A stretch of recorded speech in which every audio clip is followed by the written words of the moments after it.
We are talking about mindfulness. Maintain this mindfulness. Now if it is a religious subject, then you can get the chance to calm the mind. If it is a worldly subject, you can develop hopes and confidence and do your work efficiently. So after training, for some times, then we come to this subject. Right concentration. Now let us discuss the real meaning of concentration. There are three words: meditation, contemplation, concentration. These three words give different meaning. Meditation is not contemplation. Contemplation is not concentration. Then what is meditation?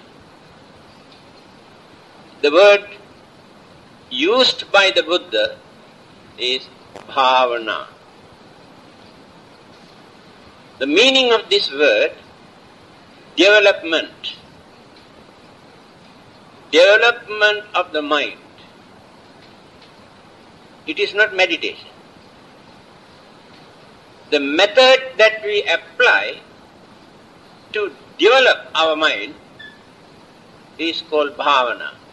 For that we use the word meditation. Although it is not very accurate, we have to use it, because everybody is using. But we must know the real meaning, the Buddhist concept of meditation. Otherwise, deep thinking also can be regarded as meditation. But deep thinking is not the Buddhist concept of meditation. Then what is contemplation?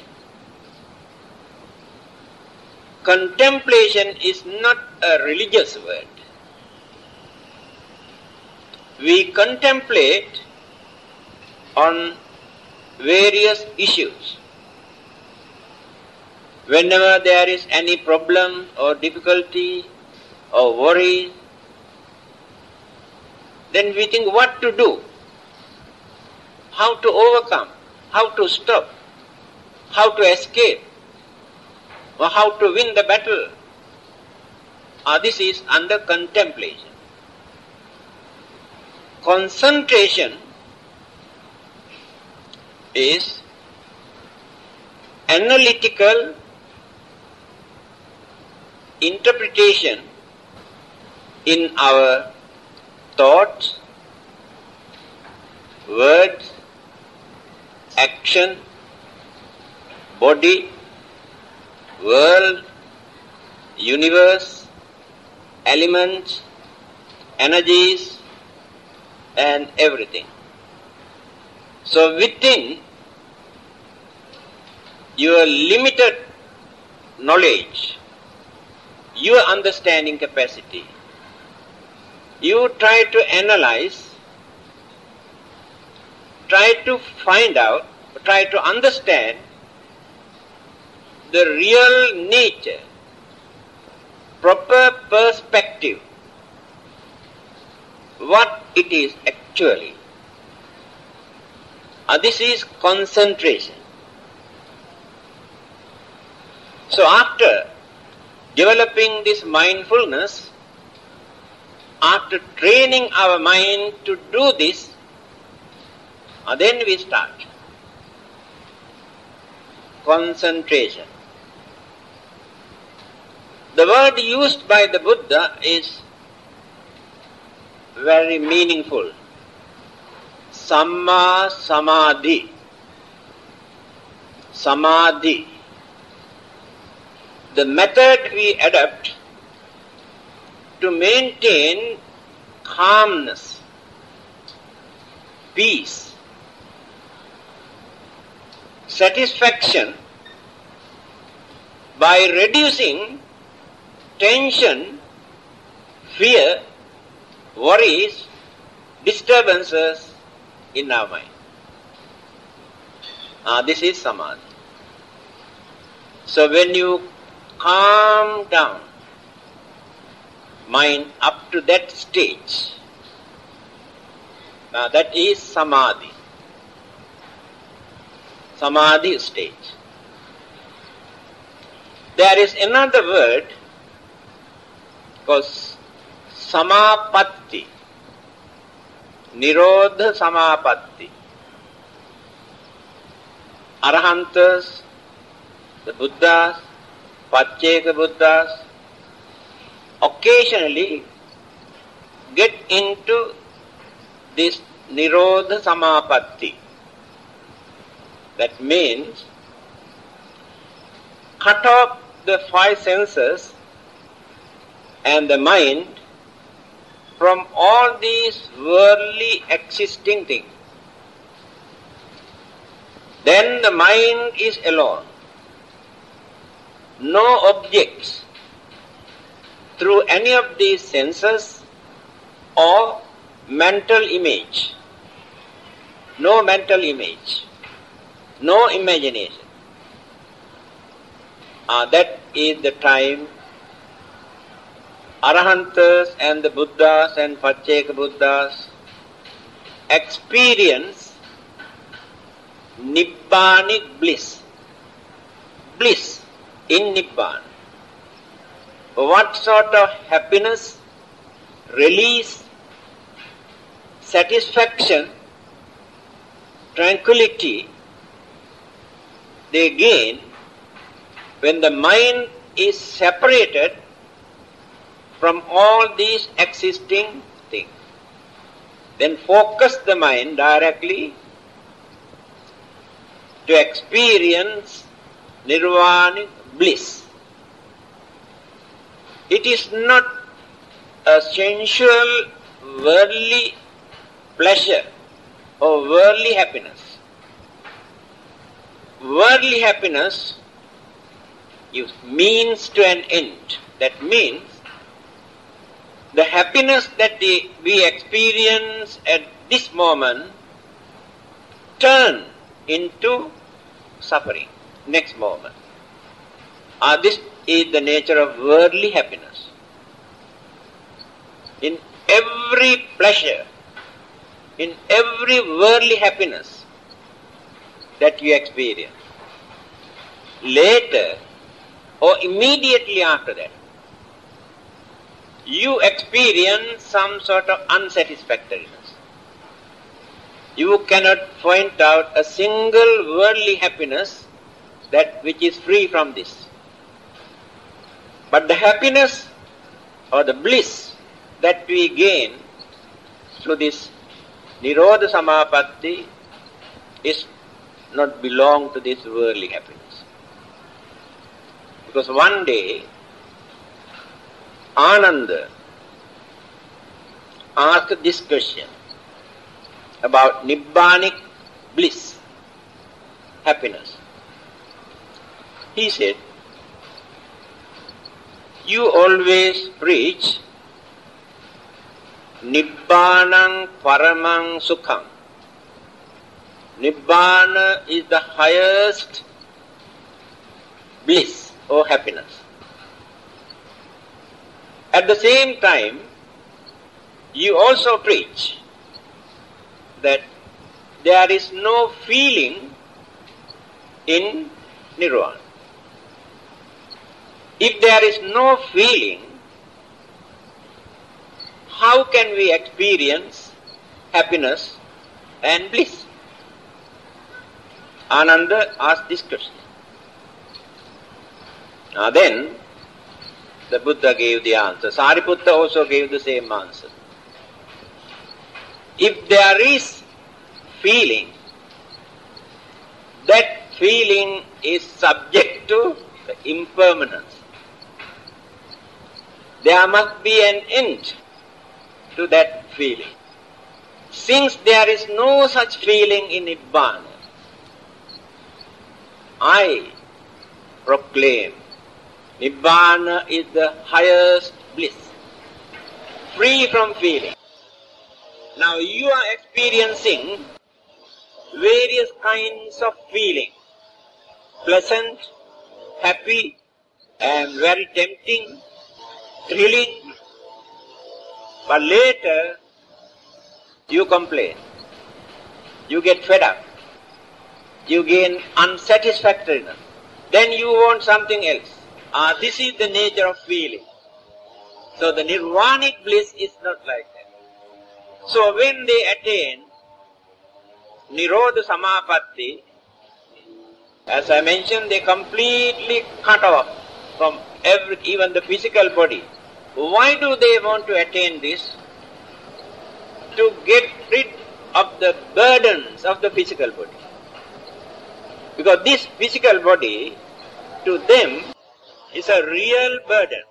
Still they had to experience pain, ache, and feeding, and cleaning, and washing, and suffer from sicknesses. So therefore, physical body is a real burden. Although we like this so much because of our craving, to them there is no attachment, no craving toward this. So what they do, to get rid of this burden, since they cannot commit suicide, occasionally they get into this Nirodha Samapatti, completely cut off the mind from the physical body. No more feeling, no more sensation, and no worldly object to disturb the mind. So, this is after attaining Arahanta or Buddhahood. Now here we are talking about concentration. Now how are we going to concentrate? We cannot concentrate properly if we have not trained our mind earlier. If we have not practiced mindfulness to train the mind, that wild mind. Mind is just like wild animal. Very difficult to tame. Most difficult thing to tame. We can tame wild animals easily. Monkeys, tigers, lions, we can tame. Even then, it is not so easy for us to tame our own mind. It is true. That is why we had to go through such a long period, go on training, taming. Then the mind is trained, then come to concentration. What are the objects we take into our mind for this concentration? First we had to think and analyze what this body is. When we realize the real nature, then we reduce strong attachment, craving, crazy attitude. After that, we reduce certain cunning and cruel and selfish method that we adopt to maintain, to support this physical body. When we realize this physical body is a real nuisance, very ungrateful. Throughout our life, day and night, we are serving this physical body like slaves. Even then, every minute, every second gives trouble. Because this body is not the life. Poor life has to suffer because of the physical body. And life has no time to look after itself, all the while attending to physical body. feeding, bathing, cleaning, washing, applying, beautifying, decorating. How many things are there for us to do for this? But we don't do anything to look after our life, our mind. We ignore our life but concentrate on our physical body. But every day we are experiencing unpleasant, unhappy, ungrateful, miserable experience. But we never give up hope. Our craving toward this physical body is so grave. Under any circumstance, we never give up hope. We are willing to kill thousands and thousands of others just to maintain this physical body, just to protect this physical body. We can become very cruel, very dangerous human being to look after this one physical body. But we neglect our life. This is the advantage of concentration. When you concentrate deeply, then analyze what this physical body is. Then analyze into two groups. This is nothing but combinations of mind and matter, two groups. Now you are analyzing. Then you analyze this body or the matter. Only four elements. Solidity, fluidity, heat, motion. These four elements. Nothing but four elements. Then you analyze your mental energy. That is the combinations of four energies. Feeling, sensation, if not perception or recognition, your mental habits, tendencies, and consciousness. When these mental energies, four elements, join together, then the formation takes place as life and visible object as physical body. But when we analyze, we can see only these things. After our death, all the four mental energies completely depart, separate. No more. Amongst those elements, only two elements remain. Heat, motion, wind, the breathing, also no more. Two elements also disappear. Now only two elements remain. Solidity, fluidity. Bones and flesh and blood and fluid. Only these two remain. After some times, fluidity also separates. No more fluidity. Then remain only one element, solid, bones. Bones also remain, say about 50 to 60 years. After that turn into earth. All disappear. This is called analytical knowledge. So when we concentrate in that way, we can reduce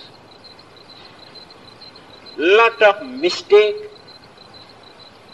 and evil deeds, bad habit, selfishness,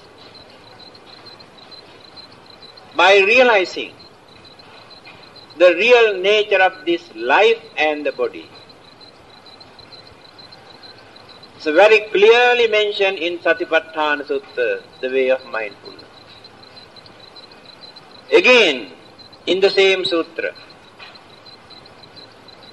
Kaya-anupassana, Vedana-anupassana, Chitta-anupassana, Dhamma-anupassana. 4 methods for you to concentrate. Kaya means body, just now I explained. How to concentrate on body and how to analyze, to understand what this body is. Then we come to Vedana, feeling, sensation. There are 3 kinds of feeling. Every second we are experiencing pleasant, unpleasant and neutral. Pleasant and unpleasant feeling we take seriously. A neutral feeling we ignore. Neutral means when there is no pain and no pleasure. In between pain and pleasure, that is called neutral.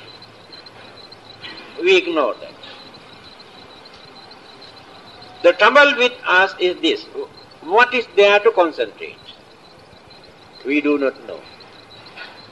When the nice feeling, pleasant feeling that we experience, we go crazy.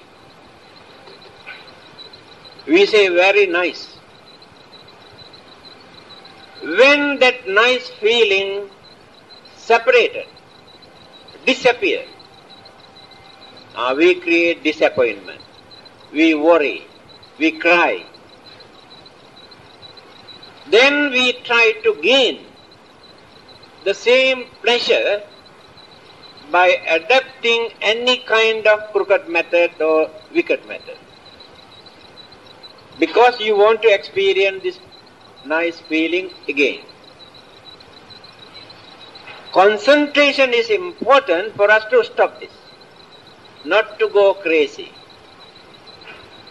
To understand the nature of pleasant and nice feeling is such, these things appear and disappear, appear and disappear. So when you realize this, then you can stop worrying and crying and lamenting and complaining and accusing and adapting any harmful method to get it. That is why concentration on feeling is important. Then unpleasant, painful, miserable feeling. When such feeling occurs, we cry and worry, accuse and complain and blame, create lot of troubles because of that unpleasant feeling.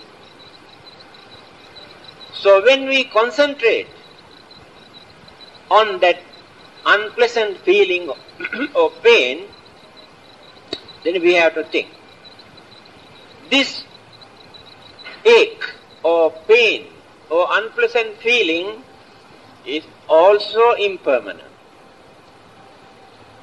This unpleasant feeling also appear and disappear.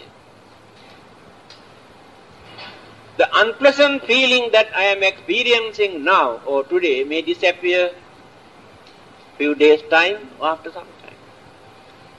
Then you get some sort of hopes and confidence. You can reduce your tension and frustration, unhappiness. Not only that. Pain. When you concentrate on your pain, you can reduce the pain. How? It will become a mental therapy. When you hate your pain, you aggravate, because the poisonous mental energy with hatred arouse the pain.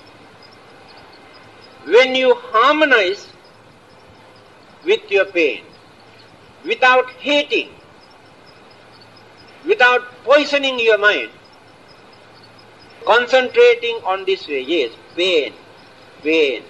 Directly you concentrate your mind toward that spot, area, without having any ill feeling.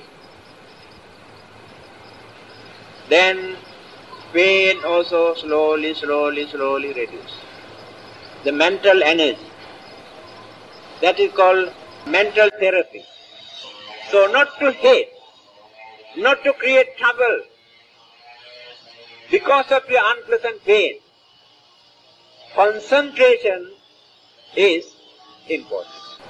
When neutral pain, feeling, you experience, you don't complain.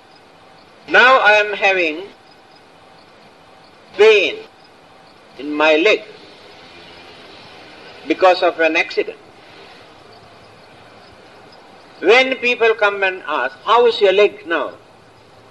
I say, very painful.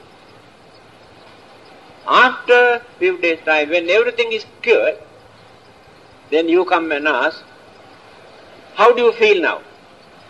I say, very nice. Now, can I tell you that, what is that nice thing? Is there anything for me to show you? Although I said very nice, what is that nice thing? There is nothing. Nice means no pain. You understand? How are you? Okay. Okay means no pain, no trouble. Otherwise there is nothing to say okay. How are you? Oh, fine, thank you. That means no complaint. This is neutral. But this neutral feeling also impermanent, changeable. There is no guarantee that we maintain the same neutral feeling without experiencing unpleasant feeling again. Uncertainty is there.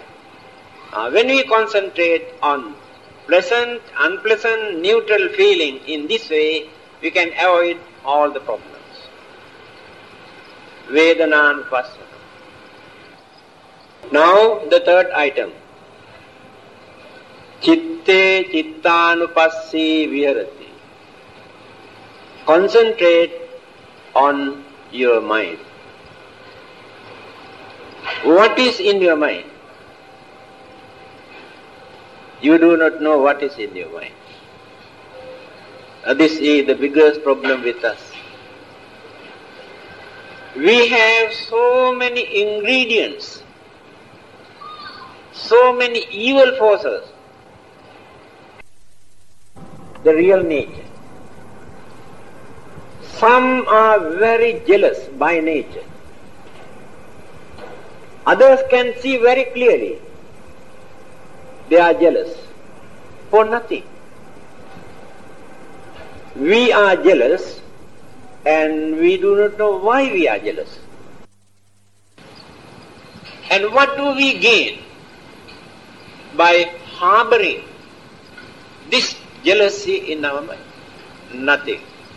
We pollute our own mind, we create unpleasant atmosphere, we create enemies, create misunderstanding because of our jealousy. Now concentrate. I am jealous. I know that. Analyze. What do I gain? Nothing. More bad effect. Therefore, I must develop my mind to reduce this jealousy. This is the meaning of concentration on our mind.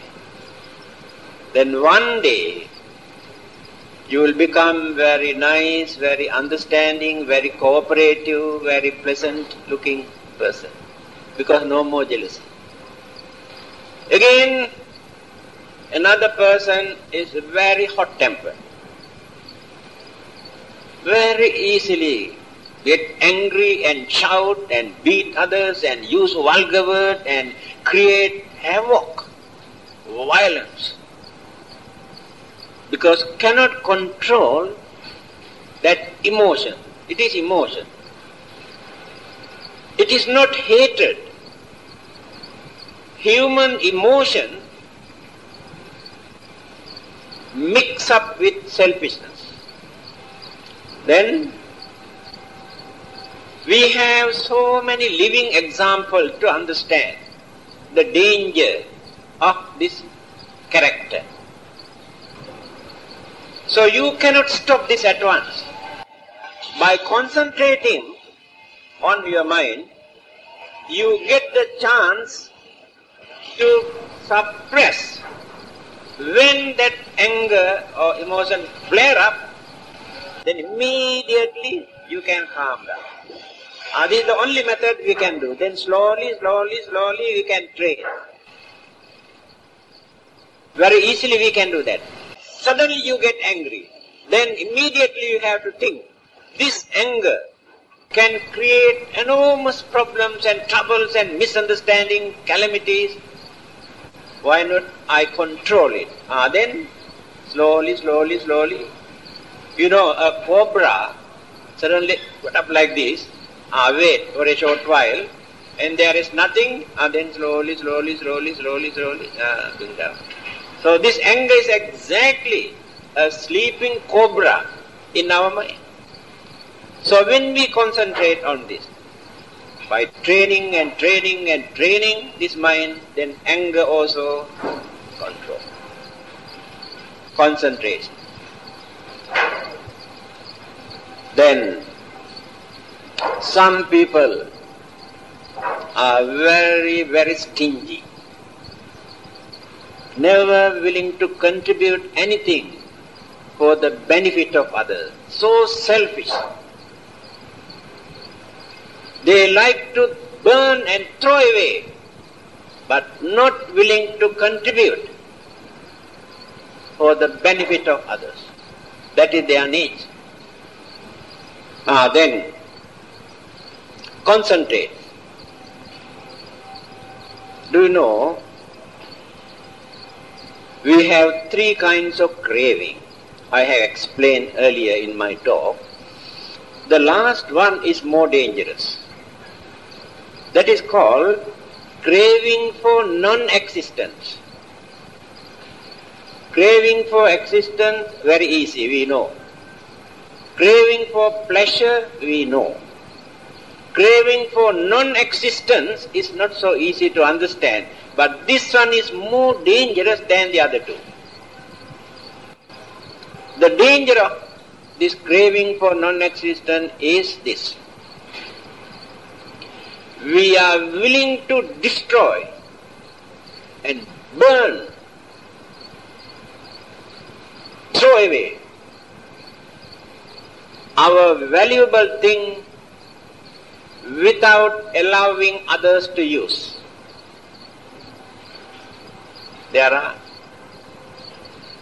We don't like to see that others use our things, our clothing, our jewelries, our food, cannot tolerate.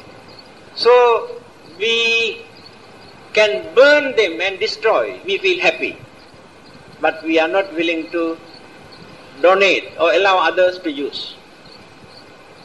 That is called craving for non-existence, one aspect of this.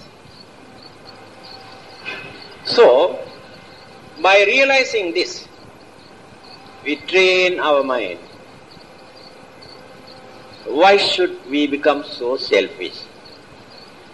Why not we share with others? Allow others also to live happily, contribute something. After that, you also gain happiness. Train the mind. Through that concentration, you trained your mind. Then some others always maintain lustful thought. Lustful means romantic. That is the aim of their life. In simple language, sex life. To them, That is the main purpose of their life. They are willing to spend any amount, spend their time even without food. That is their need. By realizing this, then try to train the mind not to be crazy. In the end, we have to suffer. And there will be so many problems and troubles and difficulties physically, mentally, because of this attitude. Then go on reducing. Now train the mind. Now you are not slaves for that sensual pleasure, mental development. So when we analyze, one by one, there are so many in our mind. Again, the other side. When you come to know that there are certain evil forces, anger, jealousy, grudge and ill will, enmity in your mind, through this concentration you try to calm down, bring down and down and down. Then on the other hand, you try to cultivate and develop. What is that? You knew that you are not kind, but you know kindness is good. Then slowly develop this kindness, bring up, develop and develop and develop and develop. Then you are not very cooperative. You don't want to associate with others, harmonize. Very funny character. By realizing the weakness of this, then you try to associate with others, talk to them nicely, and after that you can have nice companions. Change the mental attitude. Then you are not patient. You cannot tolerate little bit of disturbances. You make hell of a noise. Accuse and blame and condemn and criticize. Then your own experiences are more than enough to understand the danger of this. Then train the mind to be patient, to tolerate. Then your own mind experience peace. That is through this concentration. So there are many good and bad forces in the mind. Develop the mind through concentration to reduce the evil forces and to cultivate the good thoughts. Then the last one is Dhamme Dhammanupassi Viharati. The Dhamma.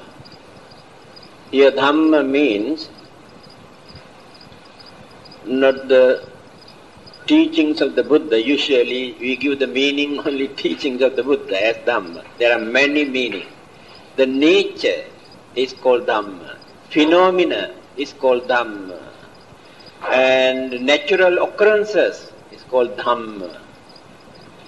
Here the Dhamma means why evil thoughts appear in the mind. How these thoughts appear. Why good thoughts appear. And how do they appear. This is very interesting. Many people cannot understand how wicked things, evil things appear in the human mind at the beginning. Very big problem. When human mind, the human life appeared on this earth, how this wickedness or cruelty or jealousy or anger, all these evil forces appear in this human mind. Cannot understand. Because of this poor understanding, Other religions try to explain the devil. Devil influence us to develop all these evil thoughts, because there is no other way for them to interpret. Temptation created by devil. Anger and jealousy and wickedness also created by devil. But Buddhism never accepts this. When the first human life appeared on this earth, Adam and Eve, other religion, Buddhism also says 2 persons from Deva Loka, Brahma world, came down. So other religions say created by the God.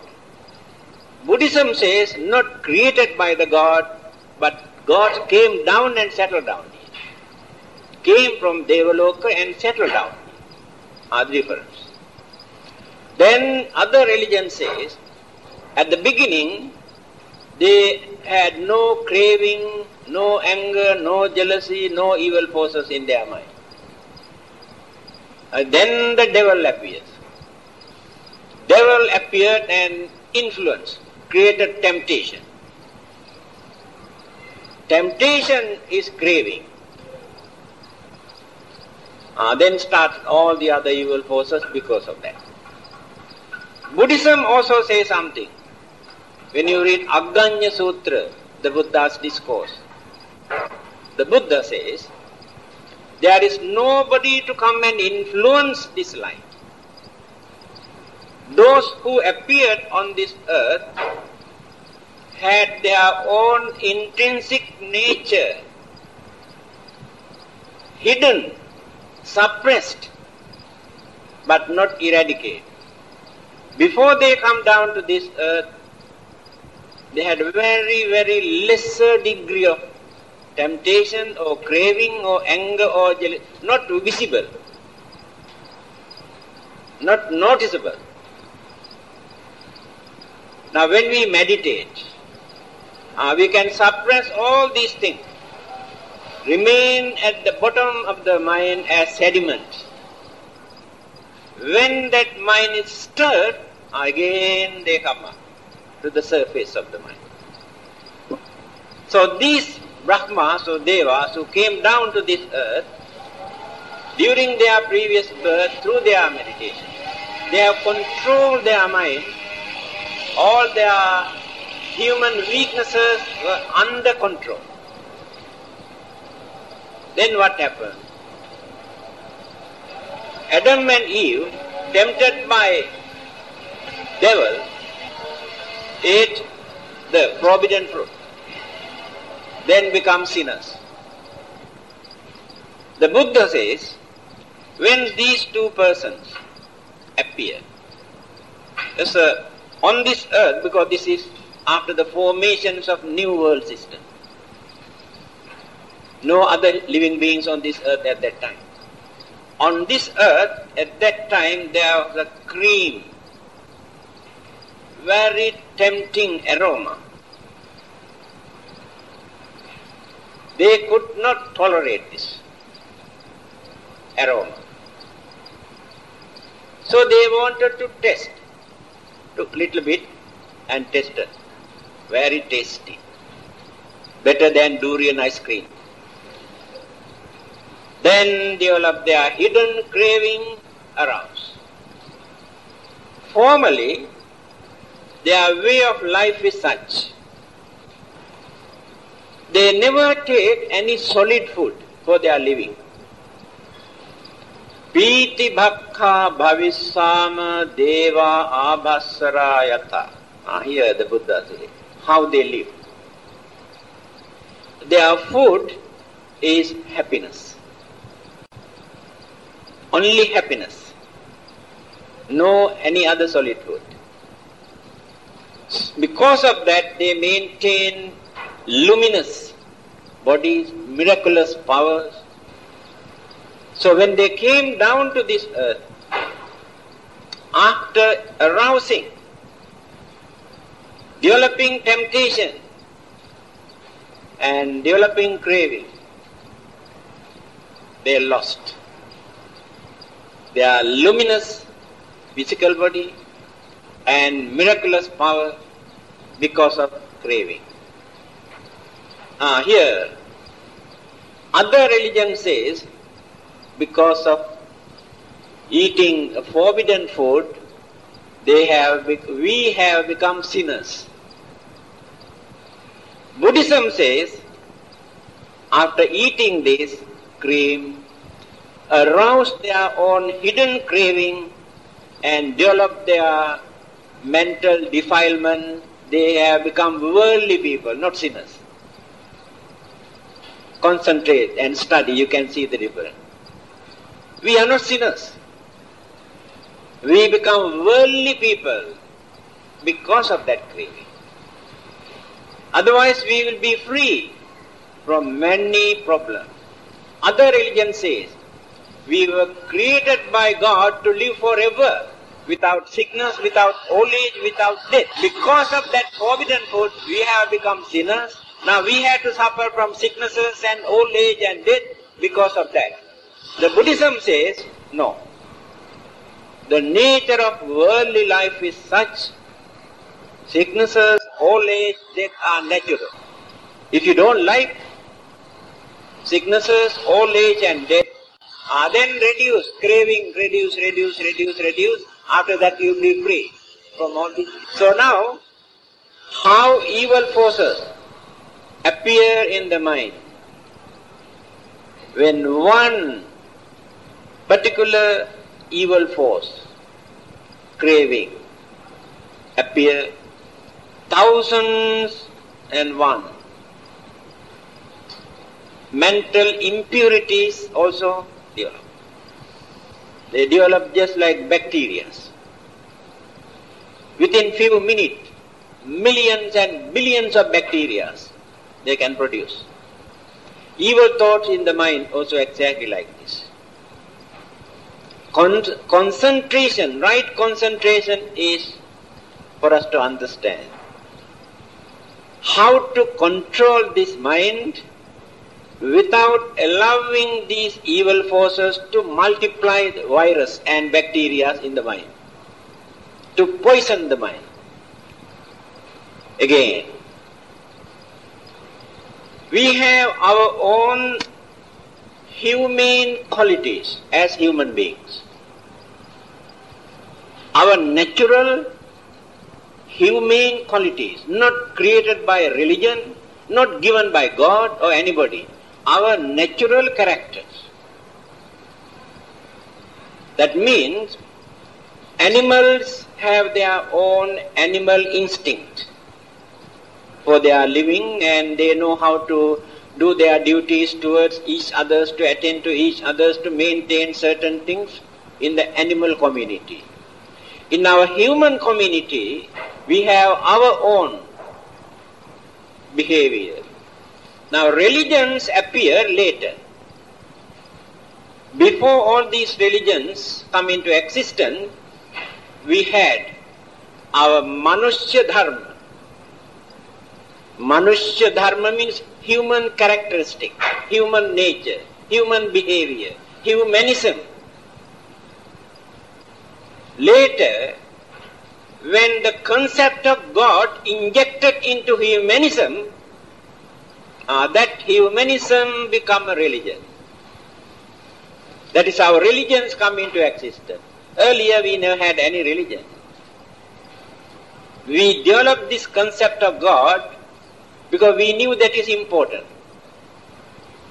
It is important to many people. Belief in God is very important. But there are many others who can satisfy without that. But the majority of them need that concept, that belief, to develop their hopes and confidence and belief. Then cultivate our unity, harmony, understanding, cooperation. These are all under humanism, not religion. Before religions appeared, human beings knew all these things. Then the development starts from there. Kindness, compassion, honesty, or sincerity, tolerance, patience, all the good qualities. Then develop up to the highest level of metta. Metta means compassionate love. The love we develop without expecting anything in return. That is called metta. In our kindness there is selfishness. We expect something in return. The kindness that father and mother develop toward children, it is not metta, it is kindness. Because the parents also expect something from children. Children love their parent because they need something from the parent, otherwise they never love. This is the nature of the kindness and love. But metta is completely free from this. Goodwill. We extend our kindness, compassion and pray for their happiness and peace without expecting anything from them, without any discrimination. That is metta. Our religion is important here to cultivate up to that maximum level. Because we are biased. We extend our kindness and cooperation towards only certain people, our own community, our own race, or the followers of our own religion.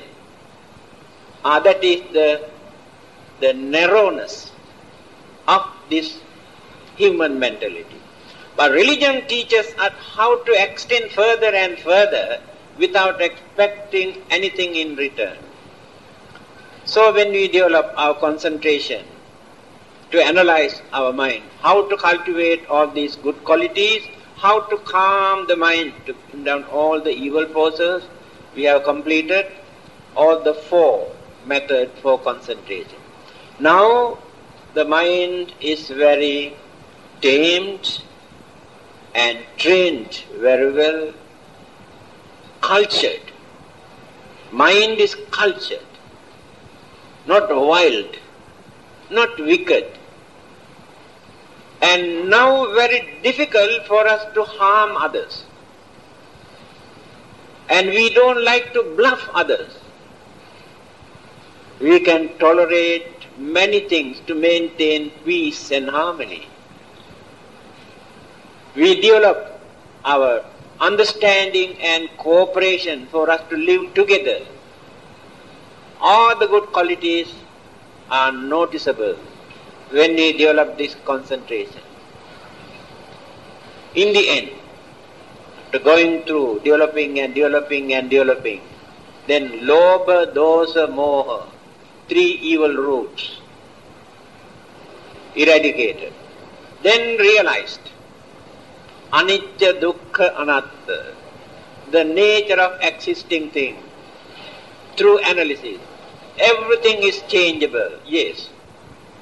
Everything faces some sort of friction, clashes, sufferings, unsatisfactoriness. Anatta, when you analyze, in the end, there is nothing to remain as permanent entity, any substance. Anicca, dukkha, anatta, realize.